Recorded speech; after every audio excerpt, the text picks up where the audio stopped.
पंजाब के वजीर कानून राना सनाउल्लाह ने किस मुतनाज़ा डीपीओ को चौधरी अब्दुर्रहमान बंदेशा को कत्ल करने के लिए फैसलाबाद में तैनात करवाया और चौधरी अब्दुर्रहमान बंदेशा ने कैसे इस डीपीओ को नौकरी से फारिग करवाया और किस वफाकी वजीर ने चौधरी अब्दुर्रहमान बंदेशा के लिए अपना इस्तीफा दिया, आज की इस वीडियो में हम आपको बताने जा रहे हैं। अस्सलाम वालेकुम, मैं हूं उस्मान चीमा और आप देख रहे हैं यूएच वर्ल्ड टूर। वीडियो का बाकायदा तौर पर आगाज करते हैं।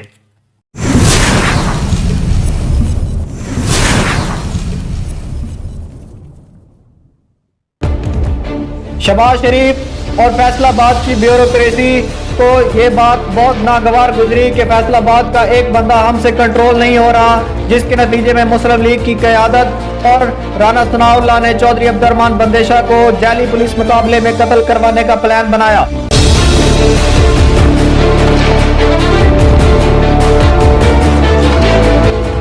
इस काम के लिए डीसीओ फैसलाबाद शेख तारिक और डीपीओ अमजद शेख को अहकामात भी जारी किए गए, लेकिन बंदेशा खानदान के ताल्लुकात का अंदाजा इस बात से लगाया जा सकता है कि इन दोनों अफराद ने फैसलाबाद शहर से अपने तबादले करवा लिए। अब इन पर बंदेशा फैमिली का खौफ था या अब्दुर्रहमान बंदेशा से मोहब्बत, इस बात को वो ही बेहतर तरीके बता सकते हैं। इस दौरान अब्दुर्रहमान को उस वक्त के एमएनए और वफाकी वजीर सदीक खान मडल ने अपने बेटे की शादी में बुलवाया, जिसमें मियां नवाज शरीफ भी मौजूद थे, लेकिन इस वफाकी वजीर ने डॉक्टर निसार जट को शादी पर ना बुलवाया।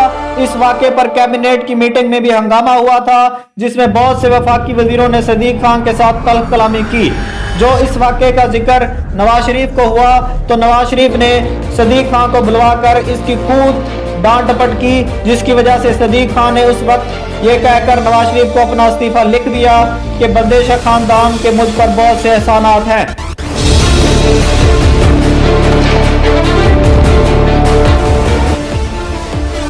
इस वाक़े ने दुश्मनी को हवा दी, जिसकी वजह से नून लीग और फैसलाबाद की तमाम ब्यूरोक्रेसी चौधरी अब्दुर्रहमान बंदेशा के खिलाफ हो गई और एक बार फिर इनको पुलिस मुकाबले में कत्ल करने की हिकमत अमली तैयार की गई।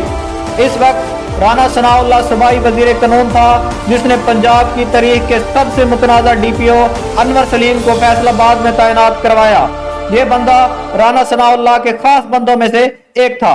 अब्दुर्रहमान बंदेशा ने अपनी सिक्योरिटी बढ़ा दी थी, चूंकि इसको इन तमाम बातों का जिक्र हो चुका था।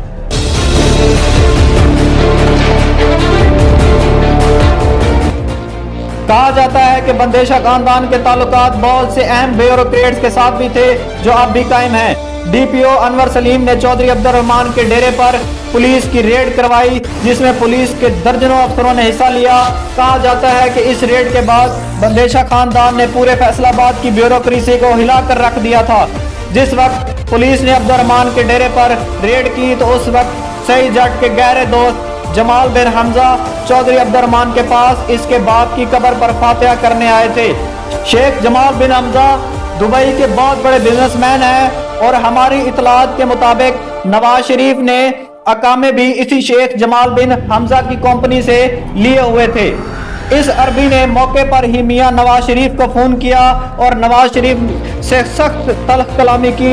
नवाज शरीफ ने शेख जमाल बिन हमजा की बात मानते हुए इस मुकाबले में हिस्सा लेने वाले 4 एसएसपीज और डीपीओ और बाकी सिपाहियों को इनके ओहदों से फारिग कर दिया।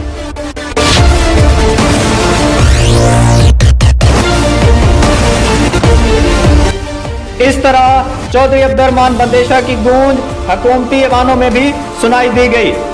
इसी दौरान 2017 में फिर निसार जट ने चौधरी अब्दुर्रहमान के काफिले पर हमला करवाया, जिसमें अब्दुर्रहमान बंदेशा के 2 लोग कत्ल हुए। इसके बाद क्या हुआ? उस वक्त के सेक्रेटरी पंजाब मियां हनीफ ने चौधरी अब्दुर्रहमान की कैसे मदद की और चौधरी अब्दुर्रहमान बंदेशा से सुलह करने के लिए कैसे निसार जट ने स्पीकर कौमी असम्बली अयाज सादिक को क्या कहा और इलेक्शन 2018 में क्या हुआ? क्या निसार जट सुलह के बाद अपनी बात पर कायम रहा? ये सारी बातें हम आपको अगली वीडियो में बताएंगे। उम्मीद है आज की ये वीडियो आपको पसंद आई होगी। अगर पसंद आई है तो वीडियो को लाइक कर दें और चैनल को सब्सक्राइब कर दें। और आप अगर इस सीरीज का पार्ट 1 देखना चाहते हैं तो दाएं तरफ क्लिक करें और अगर पार्ट 2 देखना चाहते हैं तो बाएं जाना क्लिक करें। अल्लाह हाफिज।